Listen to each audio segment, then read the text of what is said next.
Hi hello welcome to IV entertainments. Rangamarthanda సినిమాపై Krishna Vamsi emotional statements. Senior director Krishna Vamsi చాలా gap తర్వాత box office పరీక్షకు సిద్ధమయ్యాడు. నట సామ్రాట్ అనే మరాఠీ సినిమాను రంగమార్తాండ పేరుతో రీమేక్ చేసిన సంగతి తెలిసిందే. ఈ చిత్రం ఎట్టకేలకు మార్చి 22న ప్రేక్షకుల ముందరికి రాబోతోంది. ఈ సినిమా స్పెషల్ ప్రివ్యూ చూసిన సినిమా ప్రముఖులు, మీడియా వాళ్లు రంగమార్తాండ గురించి గొప్పగా చెప్తున్నారు. తాజాగా రంగమార్తాండ ప్రమోషన్స్ లో భాగంగా కృష్ణవంశీ చెప్పిన మాటలు కూడా అవే సంకేతాన్ని ఇస్తున్నాయి. ఈ సినిమా చివర్లో తన భార్య రమ్యకృష్ణ మీద చేసిన సన్నివేశాలు చాలా బాధపడ్డానని, గుండె రాయి చేసుకుని ఈ సన్నివేశాలను చిత్రీకరించానని కృష్ణవంశీ చెప్పడం గమనార్హం. రమ్యకృష్ణ పాత్రను చాలా పవర్ఫుల్ గా డిజైన్ చేశారు. రమ్యకు శక్తివంతమైన కళ్ళు ఉన్నాయి.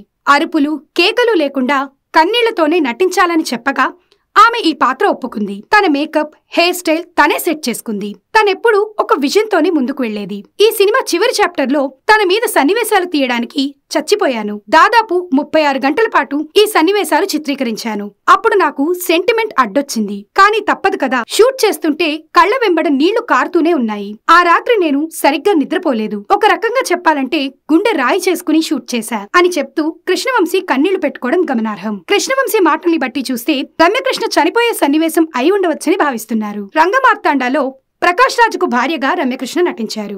ఇక ఈ సినిమాపై ఆడియన్స్ లోనూ సినీ అభిమానుల్లోనూ భారీ అంచనాలు ఉన్నాయి. ఇటువంటి మరెన్నో వీడియోస్ కోసం please like, share, comment and subscribe to IV entertainments.